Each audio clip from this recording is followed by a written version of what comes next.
Yo quiero presentar, no a la persona que la va a presentar luego Gloria, sino decir dos palabras sobre las jornadas.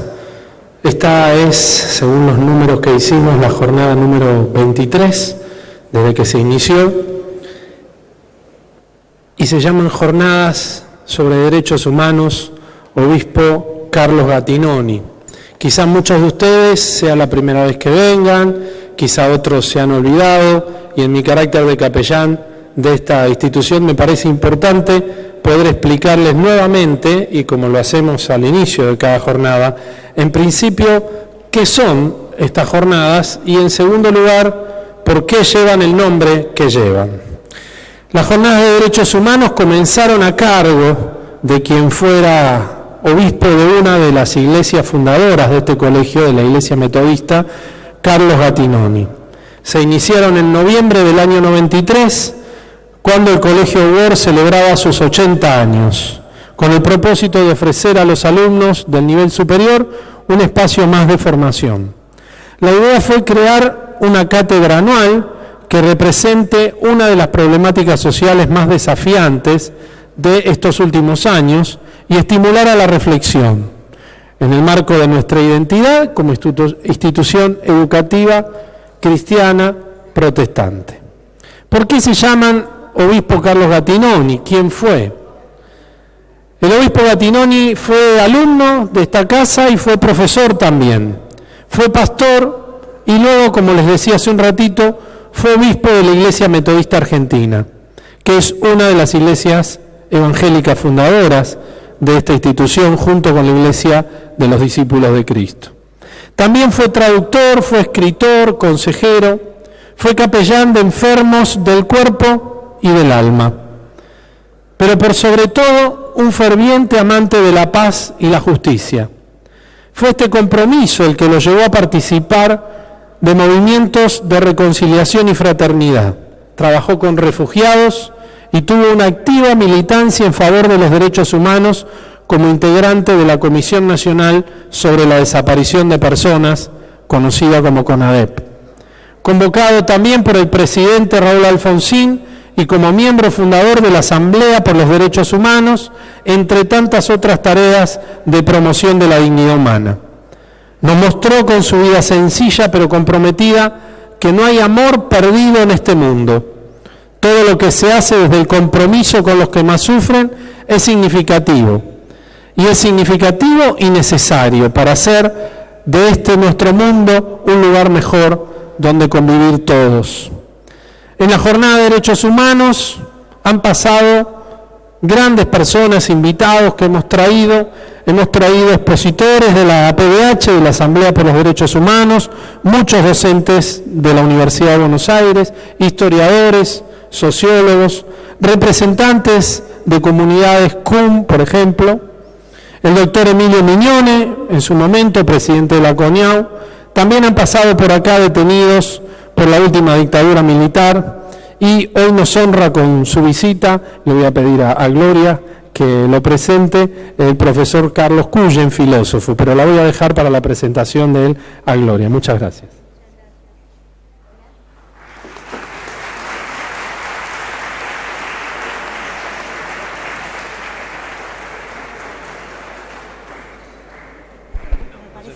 Esperá, ahí está el conector. Ahí vamos. Hola, buenas tardes nuevamente. Bueno, tengo el honor de presentar, me emociono, Carlos, de presentar al filósofo Carlos Cullen. En primer lugar, el agradecimiento de que esté esta tarde con nosotros para poder compartir nuestra jornada de derechos humanos, pero un agradecimiento personal también, porque si yo estoy hoy en día en el mundo de la filosofía con una de alguna manera procrastinada tesis de doctorado en filosofía, Carlos lo sabe, es por él. O sea, yo indago, venía de otras disciplinas e indago en el mundo de la filosofía y de la ética gracias a él, así que para mí es de alguna manera un orgullo que hoy esté acá. Por un lado. Por otro lado, la palabra, de alguna manera, si tenemos que presentarlo académicamente, Es un gran profesor y un gran filósofo. Ha formado parte de cátedras adentro de la Universidad de Buenos Aires, siempre desde la perspectiva del pensamiento crítico, la construcción del pensamiento crítico latinoamericano, en la Facultad de Filosofía y Letras de la UBA, en la Facultad de Psicología de la UBA, y en la actualidad se desempeña como docente de posgrado, tanto a nivel nacional como internacional.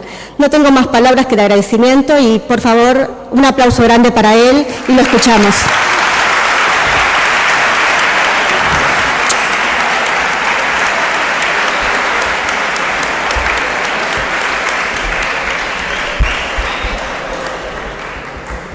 Bueno, buenas tardes a todas y todos. ¿Me escuchan bien? Sí. Yo empiezo por contarles que soy pisciano y me emociono con mucha facilidad. Yo canceriana. Y de veras me produce una emoción muy fuerte poder participar de esta jornada que viene siendo una tradición ya. Y muy importante relacionada con el tema de los derechos humanos. Y bueno, supongo que quienes son alumnos de Gloria pueden decir que está bien formada, fue alumna mía, así que... y quiero contarles brevemente antes de empezar, porque lo tomé como un compromiso personal. Cada vez que me presentaran a dar un curso, una conferencia, en el idioma que fuera, porque me muevo, a pesar de estar jubilado y con unos cuantos años encima, desde el 2006 hubo algo que cambió radicalmente mi currículum. Soy abuelo. Ahora ya de 3, pero la primera nació en ese año y me dije a mí mismo, de acá en más, cada vez que me presenten voy a agregar esto porque es de lo más significativo de mi currículum. Perdonen, pero cumplo con mi propio propósito. Bien,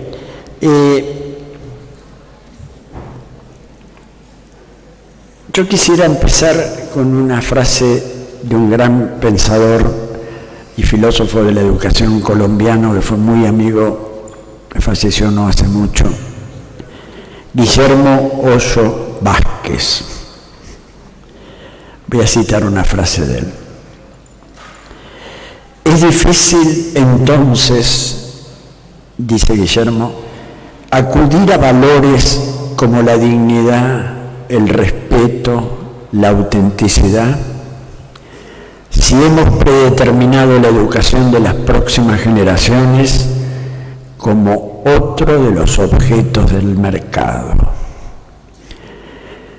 Es un triunfo de la heteronomía, la colonización de nuestro mundo de la vida, el mercado como fin, la persona solo como medio.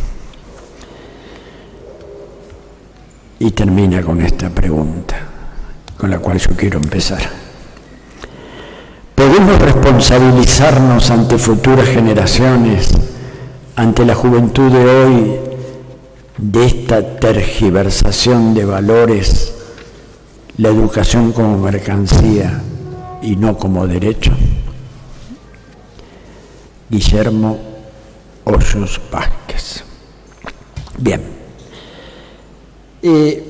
Lo que yo quisiera conversar un poquito con ustedes y como propósito fuerte de esta conferencia es contribuir desde algunas reflexiones teóricas a profundizar el sentido ético-político de la tarea docente. Para lo cual tenemos que hacer un esfuerzo de desnaturalizar representaciones sociales y ciertas fijaciones atemporales y neutras del rol que reducen su identidad histórica, lo que hoy día llamamos la identidad narrativa, o tienden a asimilar el rol docente a una mera carga burocrática. Yo quisiera aclararles, y vengo obsesionado con estos temas hace muchos años, no entiendo ética docente en el sentido muchas veces usado de entenderla como un campo de aplicación de supuestos principios éticos universales que configurarían lo que algunos llaman la ética profesional del docente, incluso intentando codificarla. Porque más allá de entender que muchas veces este enfoque se desliza a la cuestión jurídica de poder distinguir una mala praxis, me convoca una razón más decisiva. Mi hipótesis de trabajo fundamental es sostener que la docencia misma es por definición una práctica ético-política. En otras ocasiones yo he intentado definir la docencia como virtud ciudadana, insistiendo en dos aspectos, porque la praxis docente implica en el agente una disposición de carácter, un hábito, como decía Aristóteles, y tranquilizo a mi superior filosófico porque lo nombré, que de alguna manera, cuando define la virtud, dice que es un hábito de saber elegir, deliberando y con razones en cada caso, el buen enseñar. Esto se dice de fácil. O sea, ¿cuántas veces uno termina de dar una clase y dice, yo hubiera podido, ¿por qué me metí con esto? O sea, es fácil decir esto, pero no es sencillo. Pero además es virtud ciudadana porque es una responsabilidad pública. Y esto toca fuertemente el tema de los derechos humanos. Porque todos tenemos el derecho universal a la educación. Y es público porque tenemos la posibilidad del contraste y la apertura a lo nuevo, lo que se enseña. Y todavía también tenemos que tratar de generar lo común desde las diferencias y no contra las diferencias. Muchas veces confundimos lo común y es lo común porque no hay diferencias.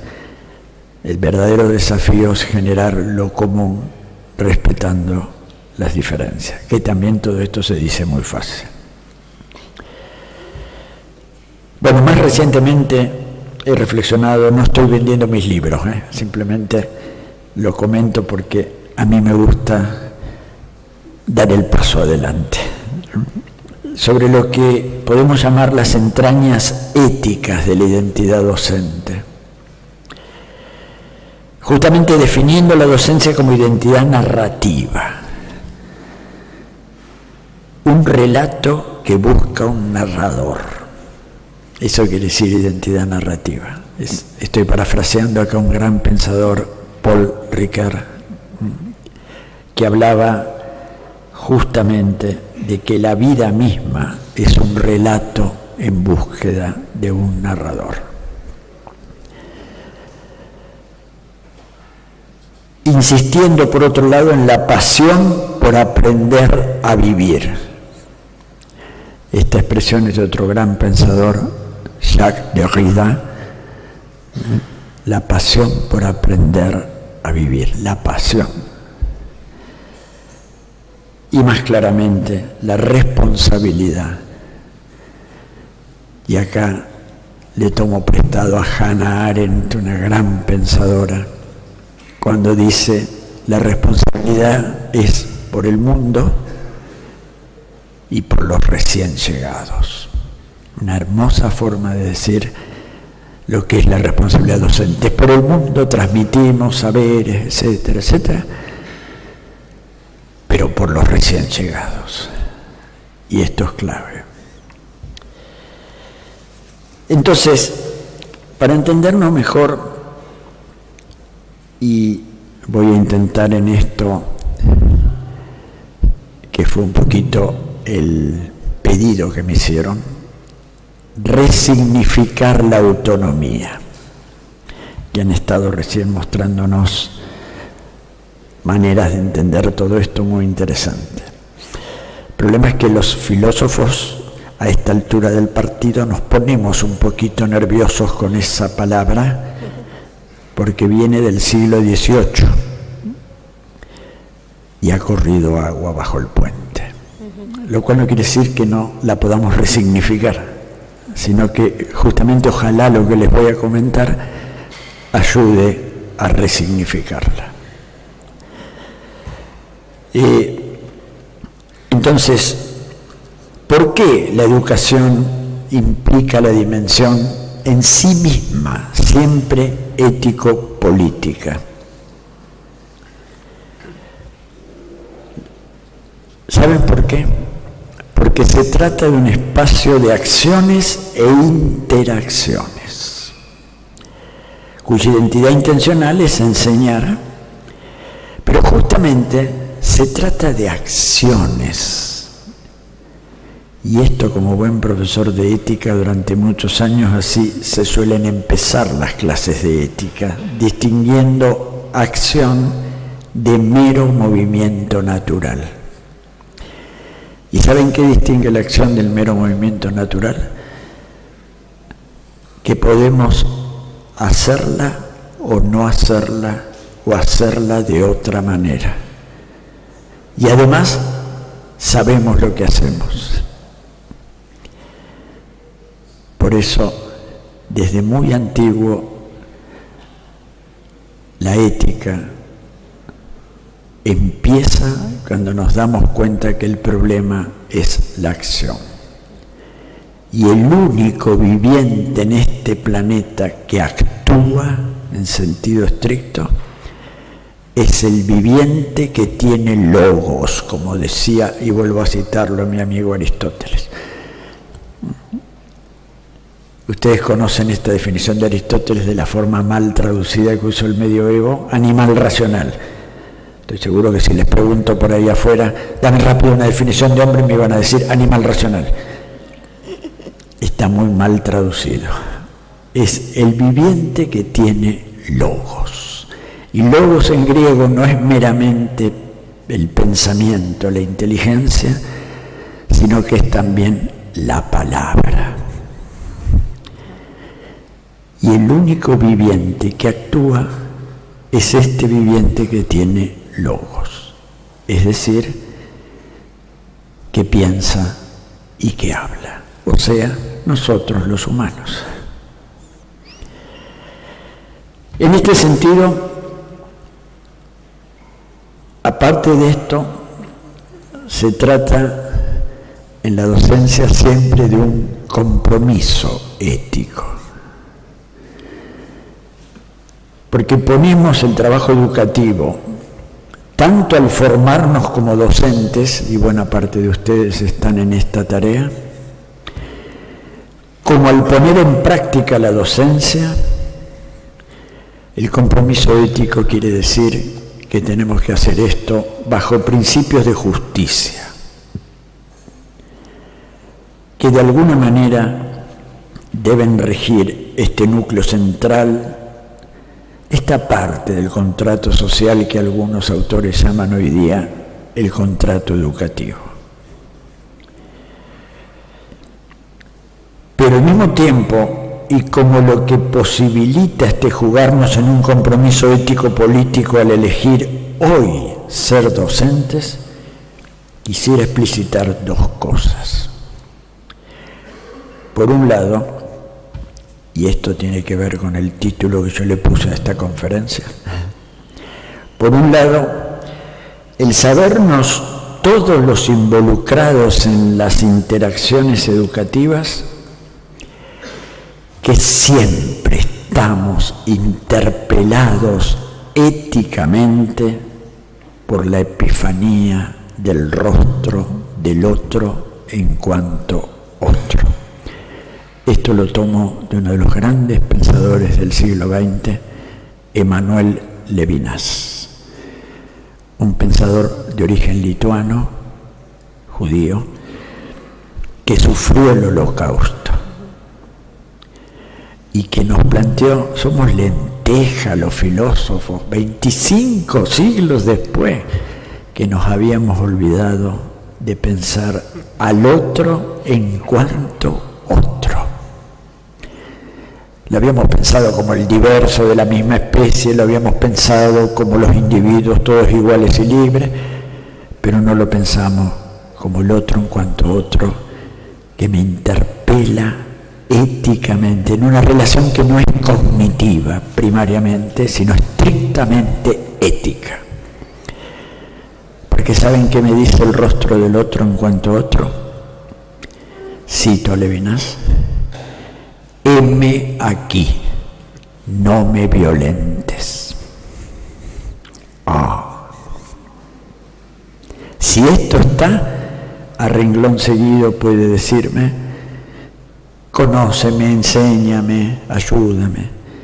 Pero ni el enseñar, ni el ayudar, ni ninguna otra acción humana justifica que reduzcamos la alteridad a una mismidad, a una representación o a una totalidad, que es la triste experiencia justamente de la ruptura de los derechos humanos.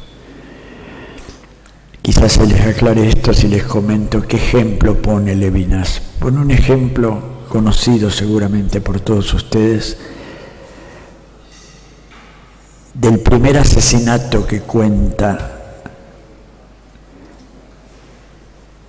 la Biblia hebrea y que la tomó el Antiguo Testamento cristiano. ¿Se acuerdan? Este muchacho Caín que mató a su hermanito Abel. O sea, un fratricidio, que está en otras culturas, ancestrales también está como punto. Pero lo interesante es que, ¿qué pasó después? Dice el texto que Jehová o Yahvé o Dios, como quieran llamarlo, lo llamó a Caín: vení para acá. No le dijo así, pero vení para acá, Caín. ¿Qué es lo que hiciste? Y Caín le contestó: ¿y qué? ¿Yo acaso soy guardián de mi hermano? Y Levinas con mucha profundidad dice: este es el tema de fondo. Somos desde siempre guardianes de nuestros hermanos.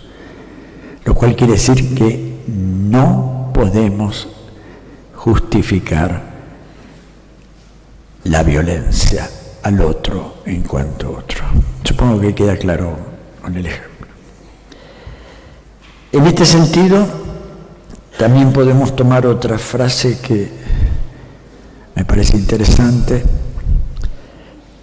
Esta la tomo de este otro autor que mencioné recién, Jacques Derrida, que dice: somos responsables de lo que desquicia nuestro presente vivo.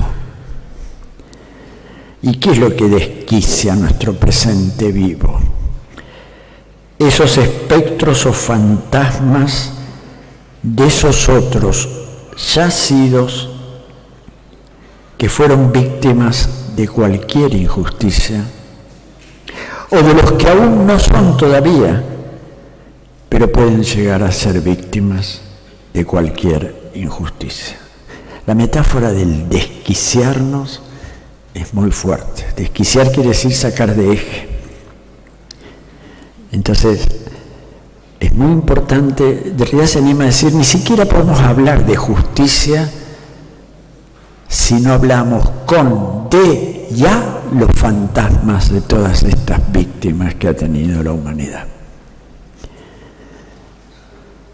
Esta es una jornada de derechos humanos y me parece interesante recordar estas cosas. Lo que desquicia nuestro presente vivo. No pasó nada, sí que pasó. Y mucha cosa. Por eso, al educar, nos estamos jugando por un mundo más justo, para una convivencia social bajo estos fuertes principios de justicia, libertad e igualdad. Y yo me animaría a decir más radicalmente, supone el educar priorizar la comprensión de la atmósfera para el hábitat humano simplemente como la hospitalidad. La hospitalidad es la acogida del otro en cuanto otro, sin pretender violencia que lo destruya o desconocerlo, reduciendo a la mismidad, apropiándonos de su alteridad. Uno de los síntomas más preocupantes, en mi modesta opinión, de los tiempos que corren, tiene que ver con la llamada crisis de la subjetividad. ¿Y por qué hago alusión a esto? Porque en buena medida la matriz moderna de la educación, moderna en el sentido habitual histórico de la palabra, o sea, digamos de 1500, 1600 hasta finales del siglo XIX, se fundó sobre la necesidad, partió de un supuesto importantísimo, y ahora voy a nombrar a otro pensador más cercano para también tranquilizar la parte más moderna de mi super yo, Renato Descartes. Lo han oído nombrar seguro. Bueno, Renato empieza su discurso del método diciendo: la razón es la cosa mejor repartida del mundo. Bien, todos podemos ser sujetos. Esto fue un paso gigantesco. Recién en el siglo XVII se dijo esto. Somos lentejas, ¿se dan cuenta? Durante mucho tiempo se dudó que los niños pensaran, que las mujeres pensaran y por supuesto que los esclavos pensaran. O en todo caso, si pensaban era restringido. Las mujeres podían pensar, pero no se les ocurra ir a la plaza pública a generar las leyes de la ciudad. No estoy inventándoles, esto es historia. Quiero decir con esto, haber dicho eso, fenómeno, estamos en otra cosa. Pero ¿saben qué agrega 3 líneas más abajo? Repito, la razón es la cosa mejor repartida del mundo, todos podemos ser sujetos. Pero agrega, el problema es que pocos saben usarla. ¿Y quién se va a encargar de enseñar a usar bien la razón, estimadas y estimados? La educación. Justamente por eso la matriz de la educación en nuestra memoria histórica es fuertemente de sello moderno. Porque ahí nacieron los sistemas educativos como con la tarea de enseñar a usar bien la razón, porque todos tenemos razón, pero no sabemos usarla. O sea, aquí hay un tema, hoy día cuando hablamos de una profunda crisis de la subjetividad y de la modernidad, si entendemos bien las cosas, estamos hablando de una profunda crisis de la educación en su matriz moderna, que es la que nos ha regido durante mucho tiempo. Y es lo que tenemos que resignificar. Y me voy a permitir, una de las categorías claves que engendró el mundo moderno justamente fue la de autonomía. Estuvimos hablando recién, los compañeros. Acá el muchacho que lo dijo fue Immanuel Kant. Autonomía quiere decir que la ley está en uno. Eso quiere decir en buen griego la palabra autonomía. Claro. Pero ese uno, ¿quién es? La razón pura práctica. Pura, no contaminada por nada. Eso quiere decir pura. Que Kant terminó llamándola el sujeto a priori, el sujeto trascendental. O sea, el sujeto a priori quiere decir previo a toda experiencia. El hombre humano en cuanto tal. Esta fue un tema que también entró en profunda crisis al terminar el siglo XIX y comenzar el XX.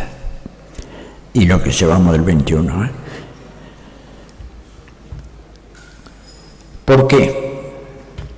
Porque apareció la crítica, la ilusión moderna de pensar el sujeto en forma descontextualizada, a priori, razón pura, que no se meta nada de la cultura, nada de las costumbres, nada. No, solo esta razón pura. Claro,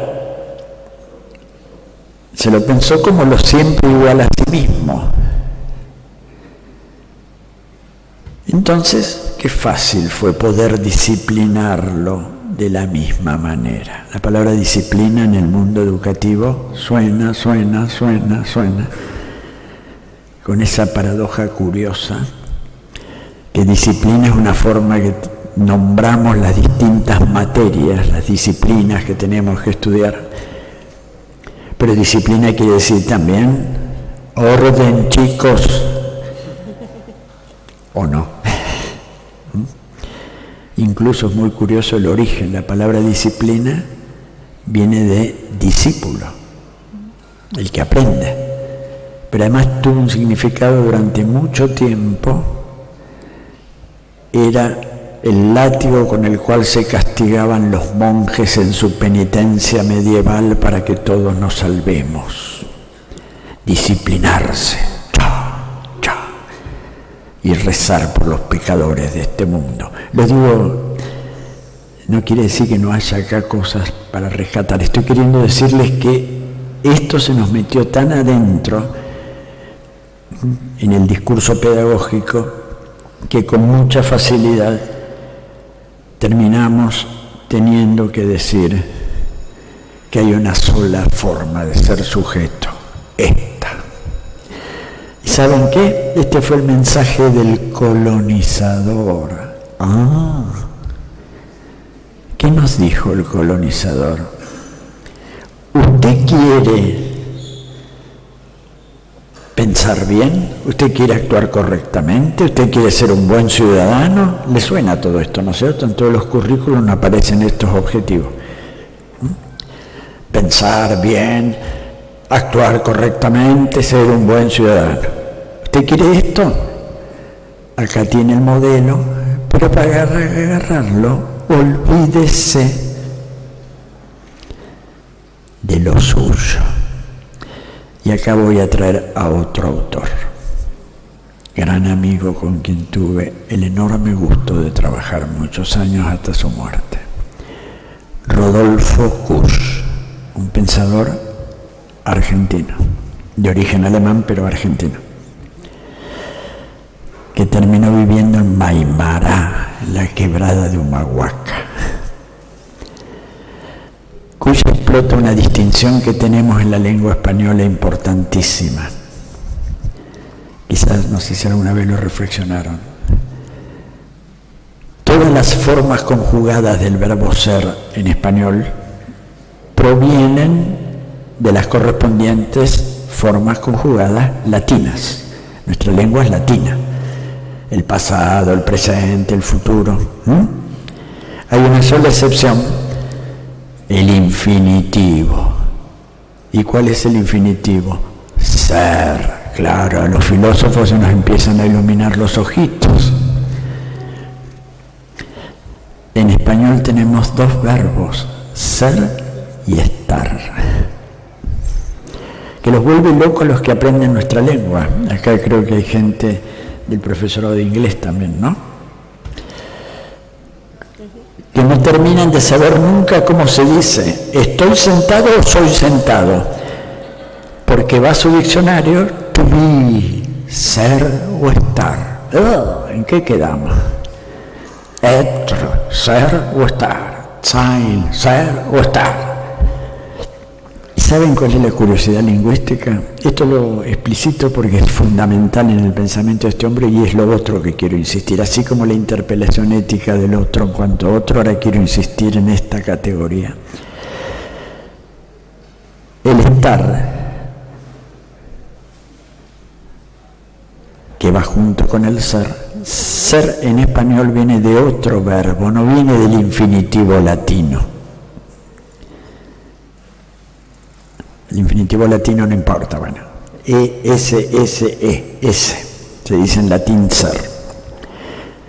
Pero el ser nuestro no viene de ahí, viene de otro verbo latino. ¿Saben de cuál? Sedere, estar sentado, la sede. Y bueno, esto sí es conocido por los lingüistas, el estar sentado se opone al estar de pie, preparado para la marcha, y ese es el stare. Esto no se los traduzco porque se dan cuenta, ¿no es cierto? El estar. Por eso tenemos los dos verbos nosotros. Entonces, este pensador hace esta afirmación. El gran problema, y este ha sido el fondo de la colonización, es convencernos que si queremos ser alguien, tenemos que dejar de estar. Y esta es la ilusión más de fondo, pretender ser sin estar. Y esto se traduce, estimadas y estimados, en que la educación está siempre contextualizada. Es decir, el estar está ahí como lo más profundo. Y la ilusión de ser alguien sin estar es justamente el problema. ¿Para qué trae usted su nene al colegio o su nena? Y porque quiero que sea alguien. No digo que esté mal que uno diga eso llevando a su nenito o a su nenita a la escuela. Pero el tema es que no nos ilusionemos con ser alguien sin estar. Esto es lo que impuso el pensamiento único, el pensamiento hegemónico. Acá tienen el modelo, no hay otra forma de ser alguien que esta. ¿Cuál? Y la del modelo mío. Yo le llamé a esto alguna vez el monoteísmo secularizado. No tendrás otra forma de ser sujeto que la mía. Bueno, esto daría para conversar muchos temas, pero simplemente quiero dejarles insinuar esta distinción es clave. Y entonces, estos han sido dos olvidos de más de 25 siglos. Nos hemos olvidado del otro en cuanto otro, y por lo mismo que la relación ética antecede a cualquier otra relación.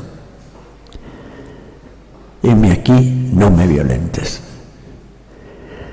que tiene que ver con lo que tardíamente fuimos llamando la dignidad del hombre y este tipo de categorías. Y la otra cuestión es que antes de ser, estamos. ¿Y saben cómo define Kuya el estar? Que sería la condición humana en sí. Cito literalmente, el hambre originario, en otros textos le pone la indigencia originaria, que va desde el pan hasta la divinidad. Es una hermosísima manera de definir la cultura. Los hombres, ¿para qué hacemos cultura? Para remediar este hambre originario que va desde el pan, las necesidades vitales primarias, hasta la divinidad, que es una forma de ir hasta lo más alto que podamos pensar.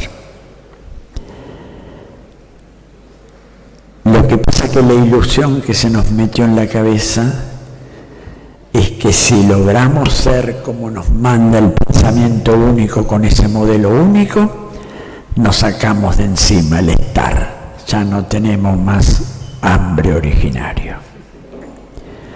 ¿Me siguen? Es importantísimo que piensen esto, porque para mí es una de las cosas centrales de la docencia.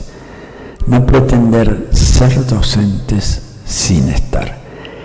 Y no creer, porque hemos alcanzado una formación excelente, que ya no nos presiona más el hambre originario que va desde el pan hasta la divinidad. Y cada cultura resuelve esto con una forma. Y entonces Kusch dice, en realidad hay que adjetivar el ser. Los filósofos nos volvemos locos, ¿entienden? Cuando nos dicen esto. Desde Parménides hasta acá. ¿Qué quiere decir adjetivar el ser? En realidad el verdadero problema es estar siendo. O sea, el siendo como un gerundio, digamos, adjetivando el estar. Estar siendo así o así o así. Pero sin ilusionarnos con que esta forma que hemos encontrado de estar siendo así, porque hemos encontrado sentidos a la vida, porque hemos encontrado de alguna manera una forma de habitar el mundo, nos hemos sacado de encima la indigencia originaria. Ya nada me afecta. Esto parece dicho de una manera muy burda, rápida, pero piénsenlo un poquito porque es clave. Algunos de ustedes en poquito tiempo más y otros ya van a tener un diploma en la mano. Ya está. No, recién empieza el estar. En realidad, ya soy profesor. Perfecto, pero no dejes de estar y no te ilusiones con que te sacas la indigencia originaria de encima. En otras palabras, sigue buscando. Sigue intentando dar consentidos a la vida ante circunstancias, y es la otra palabra que puse en el título de esta charla. Yo estoy siguiendo un hábito mío que es, escribo todo y después no leo nada, pero no importa, que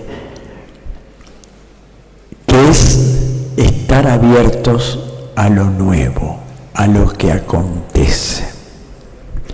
En cambio, si yo quiero ser sin estar, ya está, ya me senté, ya estoy en la sede, de acá no me saca nadie, entonces me cierro a lo nuevo, a lo que en el pensamiento contemporáneo llamamos el acontecimiento, lo que acontece. Lo que acontece es lo que no podemos planificar ni manejar tan fácilmente. Todos tenemos experiencia de esto, ¿eh? Yo tengo todo claro. A la vuelta de la esquina me encuentro con algo. ¿Y ahora qué hago?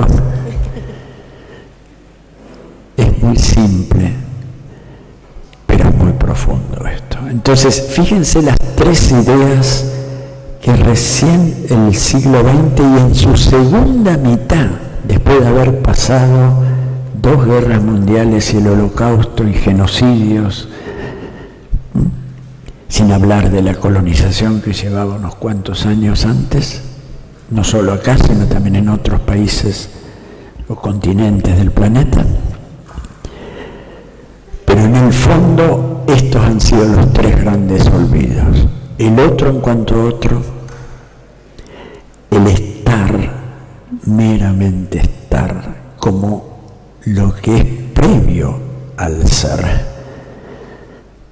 Porque además el estar quiere decir estar de pie, preparado para la marcha, o sea, abierto a lo que acontece, a lo nuevo, y no aposentados, de aquí no me saca nadie.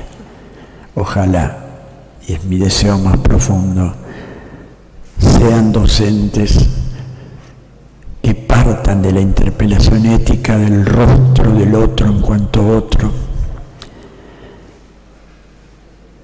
que no se ilusionen con ser sin estar y que estén abiertos a lo nuevo que acontece. Mi experiencia de mucho trabajo con docentes a lo largo y a lo ancho del país y de otros países es común escuchar esto: los chicos de hoy no son como los de antes. A mí me nace del fondo de mi corazón agregar, gracias a Dios. No puedo hacer nada, no. Momento.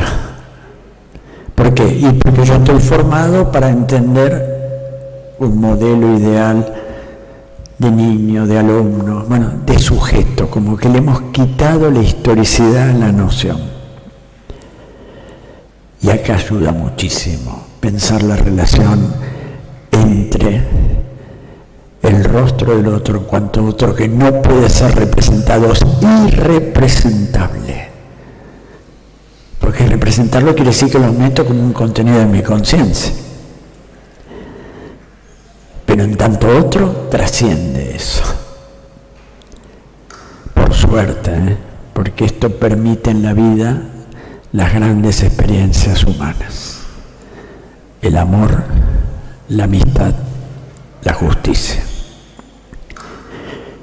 Mira, nos queremos tanto y nos conocemos tanto que yo ya sé cuando muevo un pelito, los que tienen pelo, cuando muevo un pelito ya sé lo que está pensando.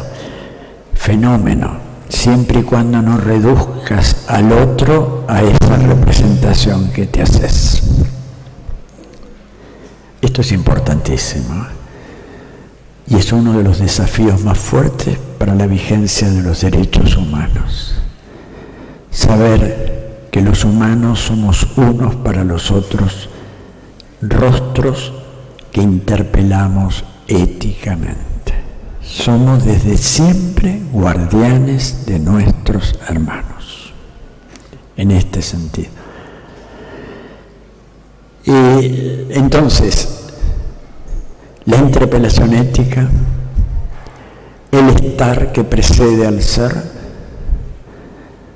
y de alguna manera el acontecer que nos abre ante lo nuevo y pone en juego lo que nos rompe el esquema. Este ejemplito que les ponía recién, en vez de protestar porque los niños de hoy no son como los de antes, ¿por qué no haces un esfuerzo por ver qué es lo nuevo que está ocurriendo? ¿Qué es lo que está aconteciendo? ¿Qué sentidos nuevos se están poniendo en juego? No, es que yo tengo el sentido claro, tiene que ser así, así, así, así. No, ¿por qué? ¿Por qué vamos a perder este plus de humanidad? Y estimadas y estimados, esto es mucho más que dar el mensaje, porque quien se abre a lo nuevo se abre a lo diferente de alguna manera. Vieron que hoy día, quizá lo han escuchado por ahí, se habla mucho de pensar desde las fronteras. Está bien, desde las fronteras de lo mismo, abrirse a lo nuevo. Pero hay algo anterior a todo esto, que es el rostro del otro que me interpela éticamente. Insisto mucho en esto. Y justamente desde ahí podemos juntar estas tres grandes cosas: la interpelación ética, el estar y el acontecer, lo que nos desquicia. Yo suelo viajar bastante a México y aprendí una frase de los mexicanos que me encanta. Cuando les pasa algo que los saca de quicio, tienen esta expresión: me puso los ojos en la nuca. Está muy bueno, ¿entienden? Si yo pretendo seguir mirando así, si tengo los ojos en la nuca no voy a ver nada. ¿Me siguen? El esfuerzo, bueno, nosotros hicimos frases parecidas, me dio vuelta la cabeza o cosas por el estilo, pero me encantó esa frase, me puso los ojos en la nuca. ¿Cuántas veces les va a pasar que están dando una clase, por poner el tema docente, y van a sentir que una pregunta, una cara, un gesto, les puso los ojos en la nuca? O sea, no pueden ver lo que pasa si no dan vuelta la cabeza. ¿Me siguen? La metáfora creo que es linda y puede ser útil entenderla. Bueno, estoy en el tiempo ya, ¿no? Mis alumnos decían, y ella es testimonio, pues fue alumna mía, que la tercera vez que yo digo termino, ya lo dije 2, me queda una. Bueno, acá aparecen otras 2 categorías que con esto sí quiero terminar. Una la acuñó muy bien Michel Foucault, quizás han oído hablar de él, justamente criticando esta episteme, esta racionalidad moderna que de alguna manera lo que buscó fue vigilarnos y castigarnos. Así se llama uno de sus libros, Vigilar y Castigar. Es decir, estar atentos a lo que rompe la normalidad. Esto no es normal. ¿Desde dónde decimos esto? Desde un saber, pero de un saber que no admite ni un resquicio para que yo revise si lo que llamo normal no ha sido una sutil estrategia para vigilar y castigar. Esto daría también para profundizar mucho en la cosa. Entonces, de alguna manera el cuidado, él le llamó a esto, es muy importante el cuidado de sí. El cuidado de sí, en la lectura de Foucault, quiere decir, y esto se liga con muchas cosas que en estas latitudes hemos pensado particularmente, y lo nombraron recién los que presentaron los Power, Paulo Freire insiste mucho en esto, o sea, no reducir el sujeto a un objeto, cuidar de sí. Que estemos en el siglo XXI teniendo que decir cuidar de sí, que no es el narcisismo de mirarse en el espejo y decir qué lindo soy, no. Cuidar de sí es resistirse a todo aquello que nos violenta y nos convierte en objeto. Somos sujetos. Pero ¿saben qué es más importante que el cuidado de sí? Y es lo más profundo del cuidado de sí, el cuidado del otro. Sí, el cuidado del otro en cuanto otro, que es probablemente lo que sí nos va a enseñar al cuidado de sí. Y acá me animo a decirles algo, sin duda ninguna, que la autonomía, vos me pediste que resignificara, estoy intentando hacer eso, la autonomía, categoría del siglo XVIII, formulada por Kant, la época de la Ilustración. Ya somos ilustrados. ¿Saben cómo define la Ilustración Kant? La mayoría de edad del hombre. Por fin, ya no somos niños, no necesitamos tutores. Lean entero ese texto y después se van a llevar un susto, porque va a terminar diciendo Kant, claro, somos libres de pensar lo que querramos porque la ley está en la razón misma humana, pero esto vale para el uso público de la razón. ¿Y cuál es el uso público de la razón? El que hace el docto ante el público de los doctos. No es lo cotidiano, no es lo popular, no es la sabiduría del mundo de la vida. Es el docto que habla a los doctos. Ahí no hay censuras. Pero si usted quiere usar su razón libremente, es decir, ser autónomo en las cosas cotidianas de la vida, ojo, yo lo voy a vigilar y castigar desde la razón. Lo exagero un poquito, pero no tanto, porque esto ha sido muy fuerte en nuestra memoria histórica y por eso hemos tenido que reaccionar frente a esto. Y aquí viene la resignificación de la autonomía, que estuvo muy bien presentada por los compañeros que pusieron estos power. Pero justamente que en nombre de la autonomía dejemos de atender a la interpelación ética del otro en cuanto otro, y sobre todo no nos ilusionemos con pretender ser sin estar. Estos son los temas de fondo, porque aquí está en juego el núcleo más fuerte de la educación, que yo creo que tiene que ver con esta dimensión ético-política que mencioné al comienzo. Animémonos a estar siendo docentes. Animémonos a estar siempre atentos a la interpelación ética del otro. Y animémonos a abrirnos a lo que acontece.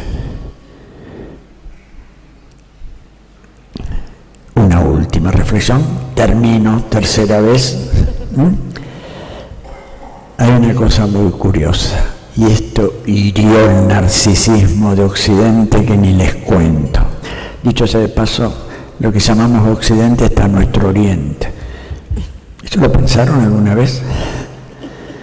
El nuevo mapa oficial del planisferio, que yo lo presenté con Enrique Dussel y con Walter Miñolo a fines del año pasado, pero tenía que estar en todas las escuelas y no está en ninguna. Fue en diciembre del año pasado que se hizo este nuevo planisferio. Si ustedes lo ven, se van a impresionar. Se van a impresionar mucho.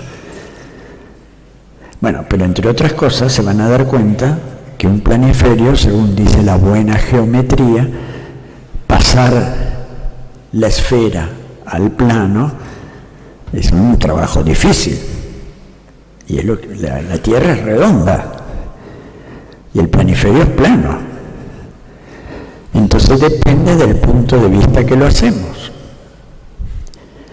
¿Cuál fue el punto de vista de lo que se llama técnicamente la proyección Mercator, que fue la que generó el planiferio que estamos habitualmente acostumbrados a ver?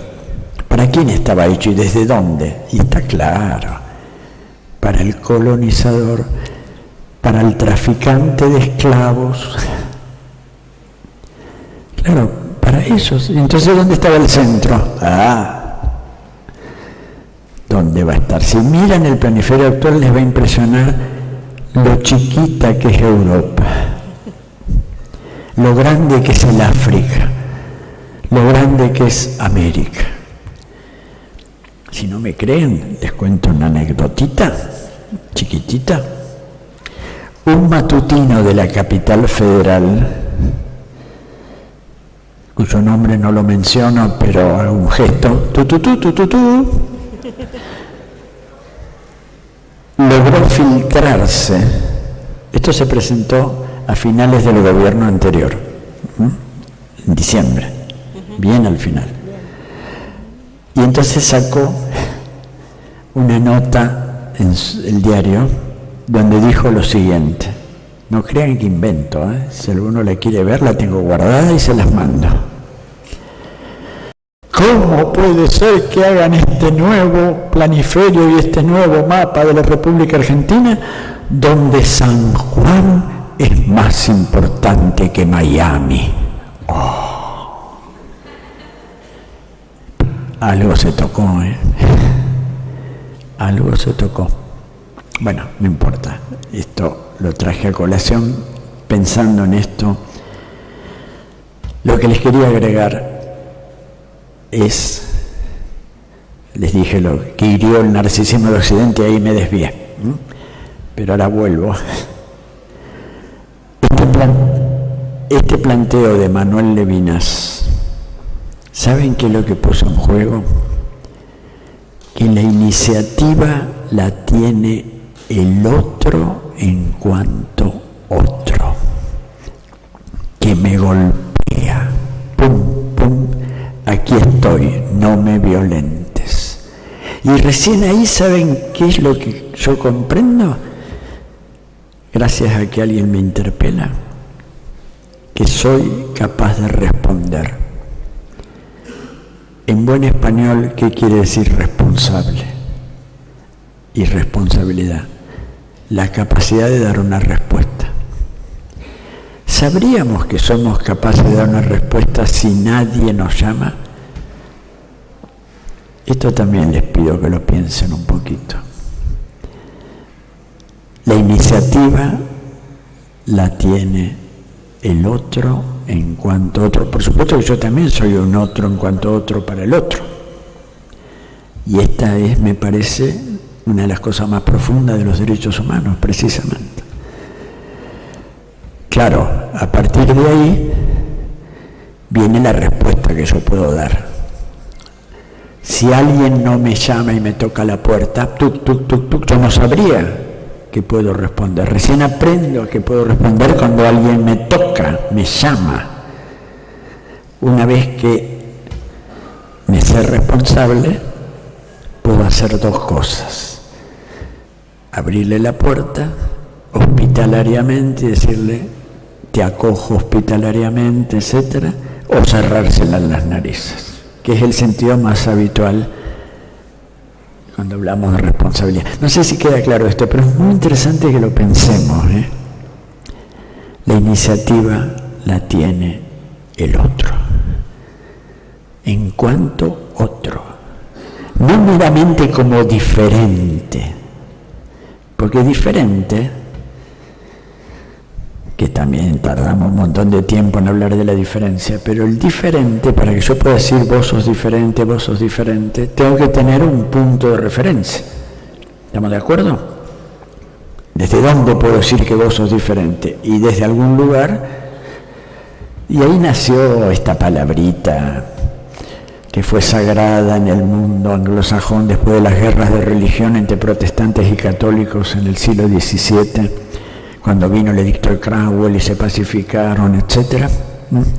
John Locke, que además de filósofo era político, escribió unas cartas sobre la tolerancia. Esta palabra, me permiten decirles, y con esto sí que termino, la cuarta vez que lo digo. Hay una trampa en la idea de tolerancia. Yo soy tan bueno que te tolero. Y agrego explícita o implícitamente, mientras no te metas conmigo. De hecho, los países que han sido líderes de la tolerancia han sido de alguna manera los más intolerantes. Y si no, pregúntenle a los migrantes de los Estados Unidos o de Inglaterra y hoy día a tantos otros migrantes. Yo soy bueno, vos sos diferente, te tolero porque soy buenísimo, mientras no te metas conmigo. No, estimadas y estimados, cambiemos la idea de tolerancia por la idea del aprendizaje mutuo, que no es lo mismo. En todo caso, yo aceptaría decir que la tolerancia es el umbral mínimo de la convivencia. Pero ¿por qué no damos el otro paso? Aprender los unos de los otros. Si vamos a ganar un plus de humanidad, ¿por qué resignarlo? Bueno, habría más cosas que decirles. Yo les voy a dejar el texto, porque creo entero para quedar tranquilo. Y porque lo escribí, pero bueno, de todas maneras, por aquí van las cosas. Juntar la interpelación ética del otro el saber estar siendo y estar abiertos a lo que acontece. Entonces seremos buenos docentes y contribuiremos a un mundo más justo donde estén en vigencia los derechos humanos. Gracias.